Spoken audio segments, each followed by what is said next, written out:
નવસારી જિલ્લાના વાંસદા તાલુકાના અંતરિયાળ પ્રતાપનગર ગામની આદિવાસી મહિલા સરોજબેન પટેલને આગામી 15 ઓગસ્ટે નવી દિલ્હીના રાષ્ટ્રપતિ ભવન ખાતે યોજાનારા સ્વાતંત્ર્ય પર્વના સમારંભમાં હાજરી આપવા માટે ભારતના રાષ્ટ્રપતિ તરફથી વિશેષ આમંત્રણ મળ્યું છે।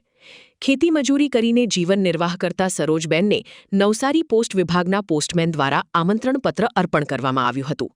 આમંત્રણ મળતા જ પરિવારજનોમાં આનંદ અને ગૌરવની લાગણી જોવા મળી હતી।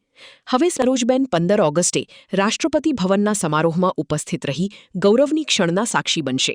આજે મારા ઘરે પોસ્ટમેન દ્વારા ટપાલ મળી, જેથી ટપાલ નવી દિલ્હી રાષ્ટ્રભવન ખાતે યોજનારા સમારોહમાં હાજરી આપવા માટે ભારતના રાષ્ટ્રપતિ તરફથી આમંત્રણ મળ્યું છે, જે ખૂબ જ ગૌરવ અને સન્માનની વાત છે, જે માટે હું સરકારનો ખૂબ ખૂબ આભાર માનું છું।